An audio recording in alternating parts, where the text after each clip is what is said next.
Hi, I'm Tyler Simone, and this is the Happily Self-Conscious Podcast, the show where it's cool to be self-conscious. As a personal development enthusiast, I love to learn how I can become better in all areas of life, and I want to share with you transformative tips and tricks to help you also become your best self.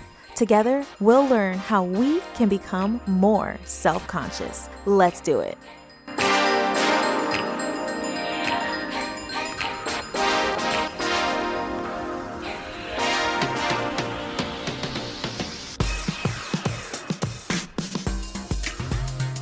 Hello there. Welcome to episode number 27 of the Happily Self-Conscious Podcast. I hope you're doing well. I have a very special episode for you today. And of course, I feel like they're all special in their own way. But today, I will be sharing a conversation with you that I hope will inspire you to include more fun into your life. I recently spoke with Dr. Mike Rucker, an organizational psychologist, behavioral scientist, and charter member of the International Positive Psychology Association. He has been academically published in publications such as the International Journal of Workplace Health Management, and his ideas about fun and health have been featured in the Wall Street Journal, Washington Post, Fast Company, Psychology Today, Forbes, Vox, Thrive Global, Mindful, and the BBC, to name a few. Dr. Mike Rucker is the author of The Fun Habit, a beautiful and insightful novel about the scientific benefits of fun and how you can incorporate more fun into your own life. I've had this book on my nightstand for the past few months, and I've learned so much. In his novel, Dr. Rucker has included loads of research and various actionable steps and strategies that we can all use to make fun an effortless habit, which has been proven to increase well-being, joy, productivity, and so much more. We'll get into our interview in just a second, but I did want to share that if you're listening to this and thinking, fun? How can fun be that life-changing? Or who has time for fun when there's so many things to do? You're not alone. It's true. There are a lot of things to do in our day-to-day lives, and sometimes it can be hard to find time to truly enjoy ourselves without feeling guilty or like we have other things that we could be doing. But as you'll hear in this episode, fun is not really an option when it comes to your overall wellness. It's a necessity. We live in a world where productivity and work is promoted and fun is not. Fun is not necessarily encouraged, and because of that, we don't prioritize it or see it as important, unfortunately. But it is so important. We go through so much pain and disappointment, grief, loss, and other very uncomfortable and sad situations in our lives, but it's in those moments where we're truly enjoying ourselves and having fun that gets us through. It's safe to admit that a lot of us are fun starved. As we grow older, fun falls to the wayside and we go months or even years without having any fun. Not only does fun make our lives worth living, but it keeps us healthy. It reduces our anxiety, stress, it relieves loneliness, boredom, and it keeps us young. I hope that this conversation inspires you to make it a point to schedule more fun into your day on a daily basis and encourages you to allow yourself the opportunity to let loose and enjoy yourself because, after all, that's what life's all about. What inspired you to explore fun as a subject specifically and to then go on to write The Fun Habit? Yeah, so I've always loved positive psychology. And for folks listening that don't know what that is, it was essentially a facet of psychology that was not necessarily invented, but the term was coined about the beginning of the millennium by a host of clinical psychologists that knew these tools for betterment existed, but we weren't really talking about them because academically, up until that point, psychology was really used as a tool to treat deficits, right? Like depression and anxiety. And we weren't really having open conversations about things like gratitude and happiness and mindfulness as ways for people to better themselves. And so at the onset of that, we really did focus on happiness because, again, we hadn't really talked about it. And that was good. I think some interesting things came out of it. A lot of folks are aware of the World Happiness Report and things of that nature. But where it became problematic is we overly focused on this ideal of happiness, right? Where, now we have a term for it, positive, toxic positivity. But before then, we weren't really being mindful of that as we elevated happiness as an ideal, because happiness is pretty hard to achieve. It's, this kind of ambiguous concept. It means different things to different people. And it certainly is something that you kind of look at in the rearview mirror, right? Someone asks you, "Are you happy?" And it requires introspection. That paradoxically, as we were making people worried about how do I optimize for happiness, we were making some of the most unhappy people. And to answer your question, I fell in that camp. I, had done a lot to really live this pretty happy life. And then, like all of us, who are eventually going to get walloped by some sort of change, right? Unfortunately, unexpectedly, my younger brother passed away from a pulmonary embolism. And so here I was, everything was kind of going my way. I just had, two kids and my career was taking off and I was doing all the things that I should do. And yet, what I should have been doing in at least that period was mourning this humongous loss of someone that I loved. And instead, I was pretty Pollyanna about it because, again, life's about being happy. And so what happened, like happens to so many folks, is that I was started to get pretty unhappy the more I kind of tried to grab, the tiger by its tail, to use that metaphor.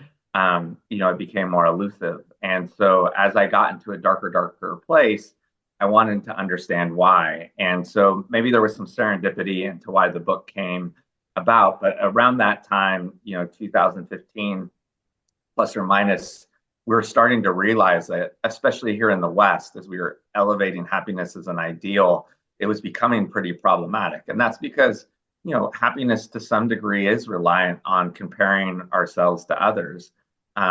And also, it's not meant to be something that's achieved. It really is meant to be something in the moment. So, this reframe of, well, how do I create joyful moments? How do I create this life that's fun, that draws me into the things that I want to do?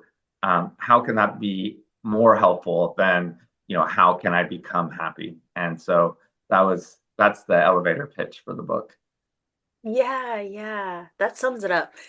And it makes me think of the word effort. And I guess we don't really think of happiness as requiring effort, but you go into it in the book and how to kind of include fun into your life on a daily basis. And you mentioned like your pursuit of happiness and constantly striving for it and it being elusive. What would be the difference between striving for it and putting effort into it in that way versus the introspection and the effort that it actually takes to be happy? Because they're two very different things, right? Yeah, and I would reframe effort as being deliberate, right? Because both take effort. The problem is with happiness, the effort is always chasing something that's on the horizon.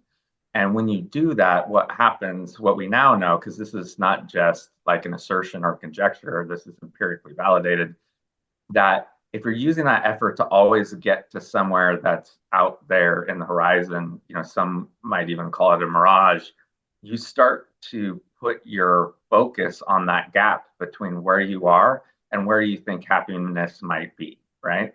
And we could have a whole podcast about why that's problematic, but sometimes folks always move the goalpost on themselves. Sometimes they don't celebrate the wins along the way.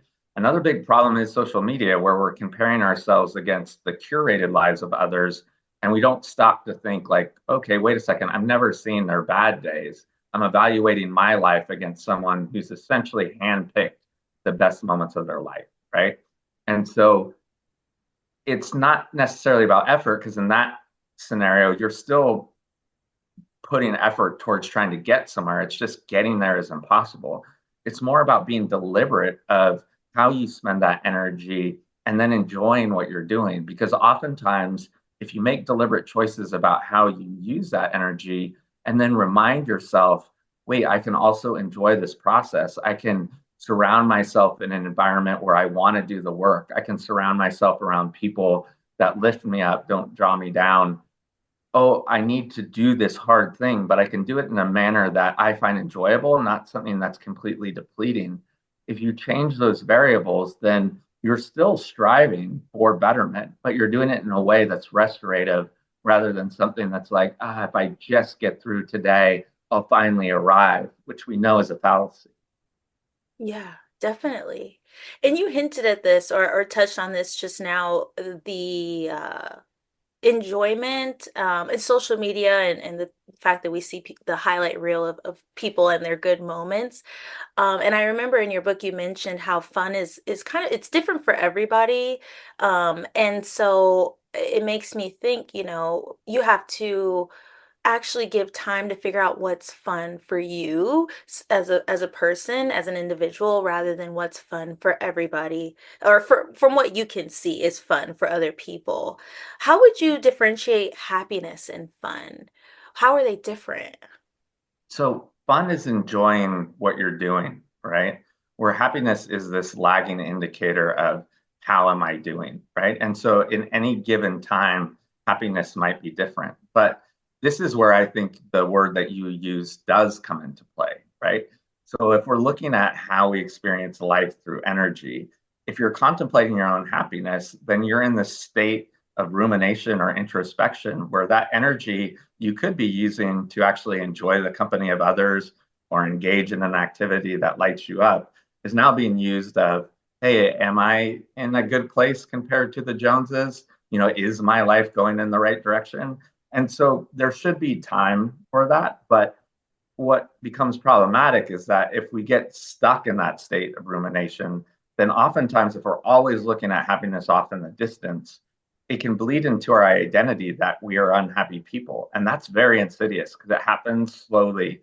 But over time, it's like, well, dang, I'm not arriving. So there must be something wrong here. Right. And the problem is that once it takes root in our identity, we just naturally find artifacts to kind of prove that we're right because as humans, that's what we do, right? I mean, that's been well explored, this confirmation bias that happens because we don't like our identity challenged. And so to mitigate those types of things, when we talk about fun, it's like, wait, what do I like to do? Who are the people that I want to be with? What are the things that light me up so I can integrate those in my life and remind myself that it's not necessary to be in the state of evaluation because why does happiness really even matter? I mean, who am I telling that to? Unless it really is, something where episodically you're kind of using that as your yardstick. But outside of that, designing a life that's enjoyable really means that through the entire corpus of whatever time period you want to say, whether it's 168 hours in your week or in a given month, or if you look back at the entire year, you can say, was I enjoying the things that I'm doing? Because if you don't do that, the problem is we've been so conditioned to look at our calendar through the lens of productivity, we forget that we also need to enjoy what we do. And so what's been kind of rewarding and validating since the book came out is we now know that folks, and these are busy folks, so it's not necessarily folks that have a lot of time affluence or whatever, folks across the board that say they have a high level of life satisfaction, which is different than happiness, right? Just satisfaction with the way their life is going. The number one predictor of that is folks that say they're also enjoying what they're doing. So we know that one, enjoying what you're doing, having fun what you're doing is very restorative and it allows you to play this long game.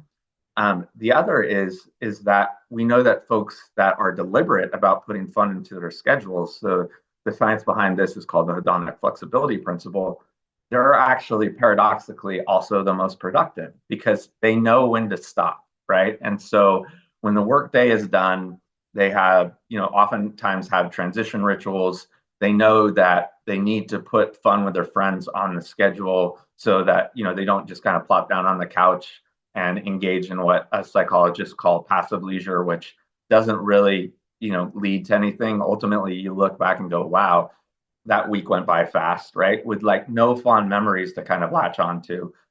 Instead of, going out and dancing with friends, or, reading a good book, something where you're encoding new memories so that when you do look back, you could say, hey, this was enjoyable.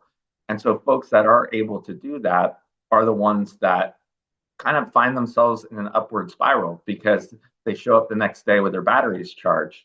And what we know is the folks that aren't enjoying what they're doing, even though they might feel, and there's so many different reasons why this might be, the Puritan work ethic is oftentimes villainized, but there are other reasons that, like, if I just grind it out another week, next week will be okay. That becomes this vicious cycle. And ultimately, we now know that it leads, it's the number one cause of burnout. We're seeing that across all vocations. And so, how ironic, right? That, this idea of servitude and sort of, approaching things, mortgaging off this idea of enjoyment in the future because it will come if I just work a little bit harder, ends up burning you out so you don't enjoy your life at all. And so we know that, creating this blended life where you're looking at what you do, not just through the lens of productivity, but also are you enjoying at least some of the time, whether that's work, leisure outside of work, or hopefully both. Those are what lead to not just the highest levels of life satisfaction, but funny enough, the highest levels of productivity as well. And then the added benefit, this isn't from the same, corpus of science, but adjacent science.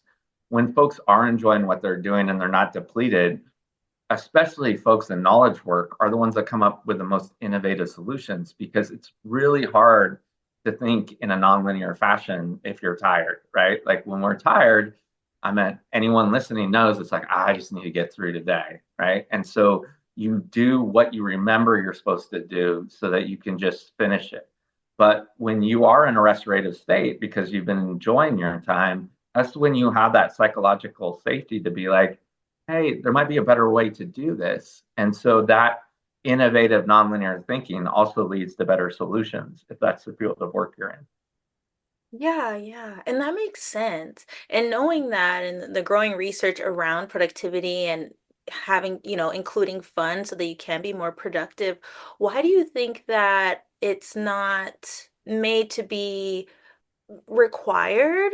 Why are we not, requiring people to have fun? Why is it not made to be a necessity in our lives? It's almost like this thing that, like you mentioned in the book, it's something you do every now and then instead of it being something we need to be doing on a regular basis.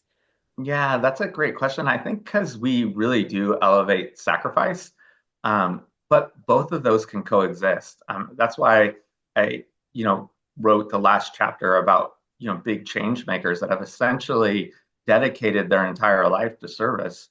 We know the ones that aren't able to at least take some time, to find a way to enjoy some of the things they're doing, ultimately burn out. And so I think it's because we found value in sacrifice, right? And but that can also be partitioned with the fact that if we don't find any joy at all, then ultimately we're not going to have the reserve to do something else. And so, the American dream is sort of rooted in meritocracy. If I just work a little bit harder, if I just make the person at the higher tier above me satisfied with my work, then I can get there and finally arrive. And again, the problem is oftentimes that doesn't happen, but also that if we're not enjoying what we're doing, we ultimately kind of give up on that anyways. And so there are a bunch of different headwinds why we haven't made it kind of a necessary part of social normative behavior. But I think that's changing. Oftentimes, people get confused when I start talking about leisure because they're like, wait, is this just about after work? And that's certainly not the case. I think people should enjoy what they're doing across the board if that's possible. Because there's certainly going to be vocations like, OR physicians and military folks in war zones where that's just not going to be possible because of the nature of the work, right? But there's so many areas of work where if you just look at what the individual is doing, and trying to figure out ways to improve their circumstance. Not only are you going to change how they feel about work, but you're also going to improve the work product. Back to leisure, though, now that we've said it's not just about taking a vacation, I mean, this information is well known enough now that you're seeing Fortune 500 companies actually pay people to take vacations because that's how ingrained it is in our culture, right? I mean, the US is second to last in the developed world with giving access to vacation days, right? I think on average we give 10 a year. There's one country below us, Micronesia, that gives 9. So we're almost dead last, right? But I mean, we can't do much to change that. If we're working for someone, we can't, hey, this weird guy, Mike Rucker, said, you should give me a vacation. That's not going to work. But I find what's more interesting with regards to those statistics is that only half of us even take that meager amount, right? And so corporations have become wise to this, and they're actually giving incentives for folks to take their vacation because they know that, one, if they burn out, they're not going to be able to keep their good employees. And two, when folks do take their vacations, they come back and they're better, because when we do enjoy some of our time, then everything else becomes better. And so this isn't about living a life of whimsy or trying to find fun in every moment. It's about living this balanced life where at least some of what you do, again, whether that's in work, outside of work, or both, is so important with regards to playing the long game. Right. Yeah, yeah, definitely. Incorporating fun into your life and creating these fun moments, you're not trying to get rid of unhappy or unpleasant experiences, right? Because that would be toxic positivity. So what's the difference between the toxic positivity and then living a fun life?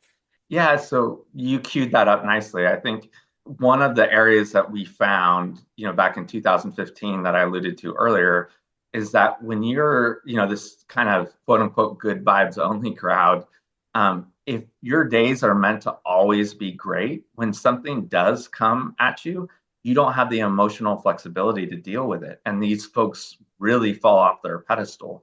So ultimately, if you find that all you're doing is kind of living through escape, chasing the next fun adventure, like, then maybe you want to integrate some things that are hard. Like, what is that challenge, right? Oftentimes when people get hung up on that, like, what are you saying? Am I supposed to have fun all the time?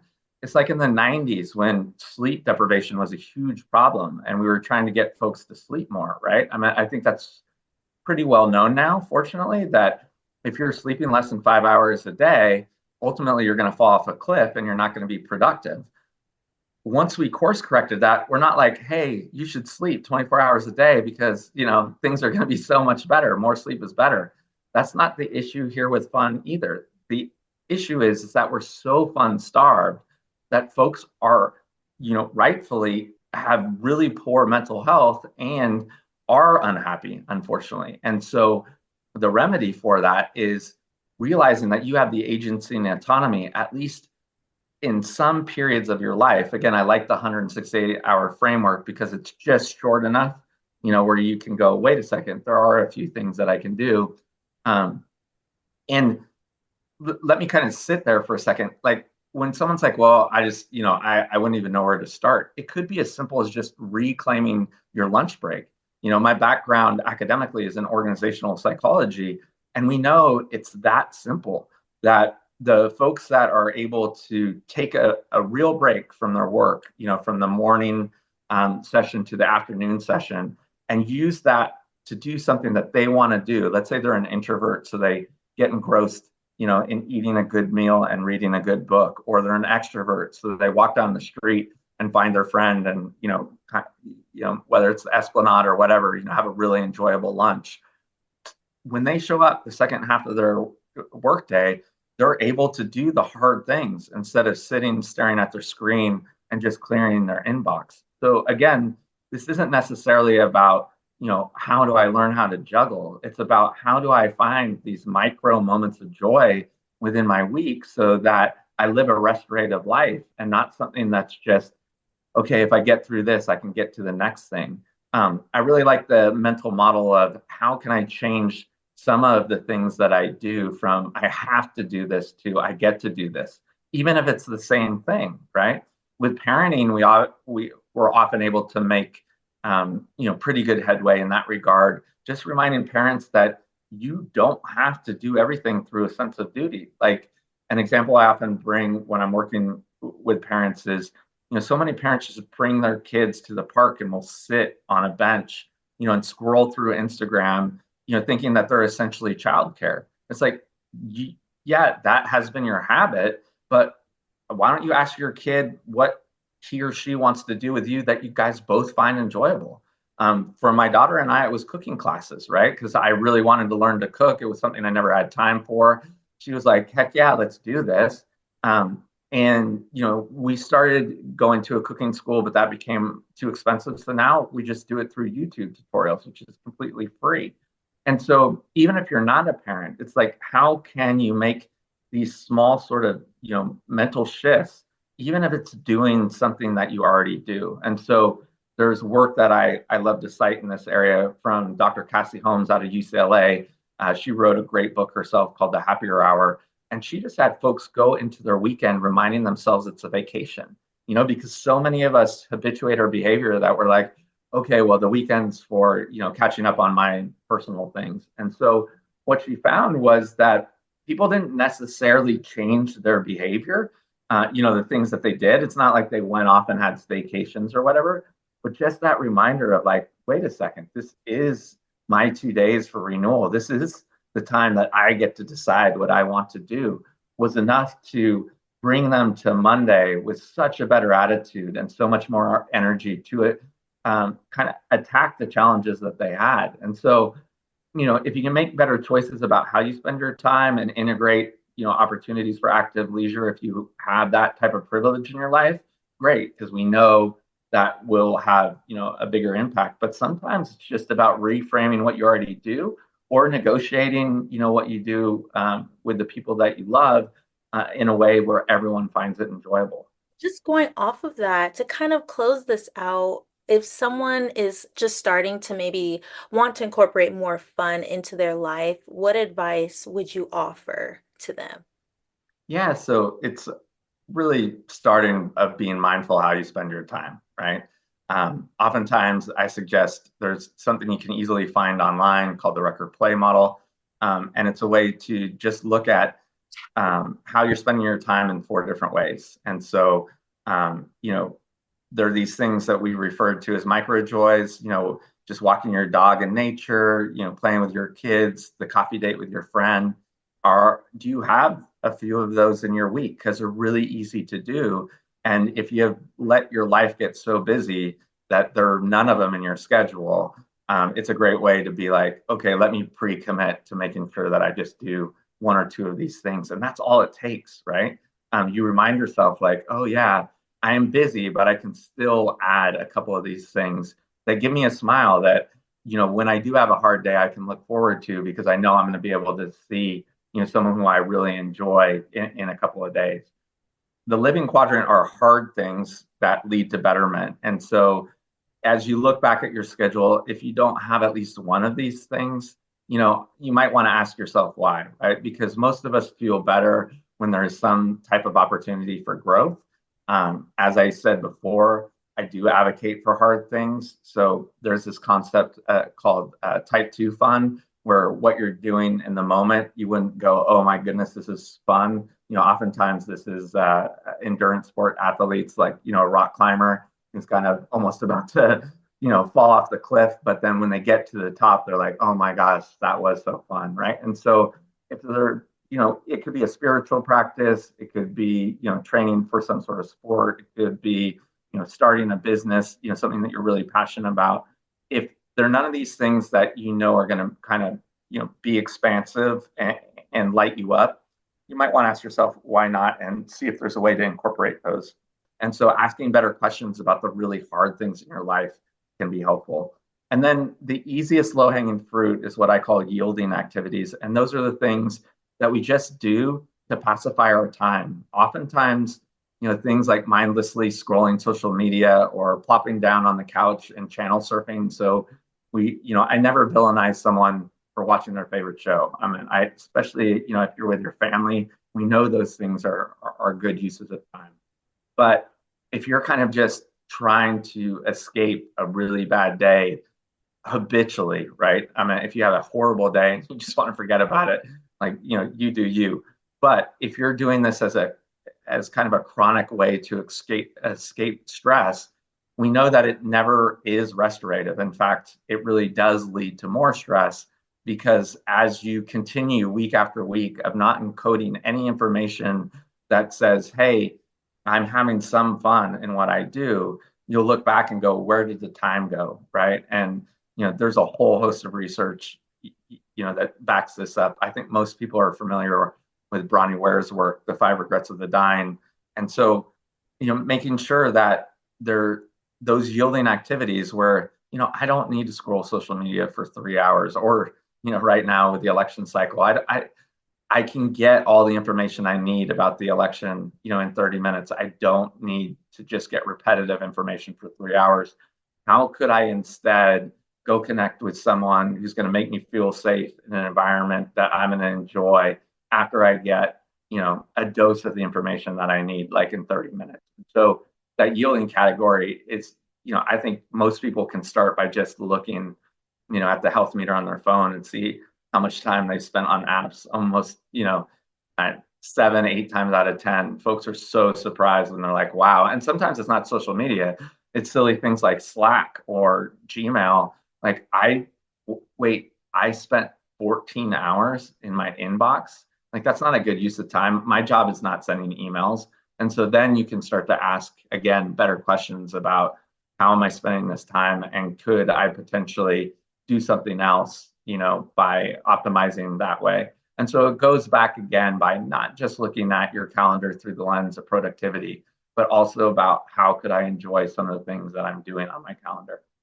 Yeah, it makes me think about just the power of choice and like taking control of your own life and making better choices and not necessarily feeling like happiness is kind of, given to you on a silver platter, but actually taking the time to figure out how you can make your life more enjoyable. It makes perfect sense.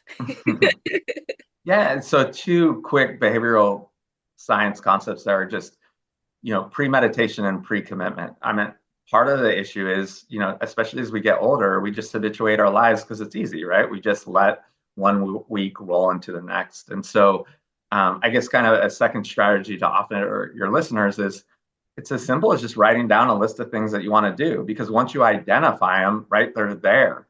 And, some people say they really benefit from keeping that list, either on their mirror or by a desk, because you're like, okay, wait a second, 4 weeks have now gone by and I haven't done one of these things. Like, I need to do it. And so that brings up the second concept, which is pre-commitment. I mean, if it's something that you want to do, let's say, it's a comedy show or whatever, just buy the ticket and you're going to go. If it's, an activity that you want to do with a friend, ask your friend, commit to the date, put on the calendar, and you're going to do it. That's just the power of our calendars. I mean, we are slaves to them when it comes to work, right? So why not, also use them as a tool for our own enjoyment? And so, that's one of the benefits of the calendar. Once an activity, shows up there, it's kind of immutable, right? We end up doing it. And so, being premeditated about what you want to do, but then pre-committing to it means that these things will actually happen. Yeah, exactly. I love that. The power of the calendar. That makes sense. Yeah, because it is very powerful and seeing a reminder or just having that block of time kind of set aside in your mind, it's just, that's what I need to do. And you're more likely to do the fun things for sure. And it's a tool of resilience. We know that. So once it's on your calendar, if you're having a really terrible day, my academic work has been a lot with physicians. And so, they can have really hard consecutive days, but if they know they have a date with their partner, on Saturday, they can put their mind there. Again, if those don't exist on your calendar, then what they have to look forward to is another week of, the same sort of agonizing events that they've had in the OR. So having, again, these microjoys or these moments by your own design. Remind yourself that, at least part of the time you have the agency and autonomy to create joyful moments, even if, a lot of the time that you spend, isn't as enjoyable. And again, because we're not talking about happiness, because we're not talking about optimizing some long-term, kind of ambiguous goal, we can start to do this immediately. Fun is action-oriented, right? Where, again, happiness tends to be this amorphous thing that we're like, how do I arrive? Where you can arrive at fun as soon as you have a free day. The quote for today is directly from Dr. Mike Rucker's book, The Fun Habit. He says, "Don't defer fun until the world's problems are solved, because they never will be. We each have the responsibility to create space for renewal, celebration, connection, and joy for ourselves, and even more importantly, for each other." Thank you so much for listening. I truly hope that you enjoyed this episode, and special thank you to Dr. Mike Rucker for speaking with me about his amazing book and for teaching us all how to have more fun. If you're interested in The Fun Habit, I will link the book and Dr. Mike Rucker's website in the show notes. I'll catch you next time. If you enjoyed this episode, be sure to click the follow button so you don't miss future episodes. And if you see another one on the list that you think looks interesting, take a listen or just download it for later. I'll see you next time.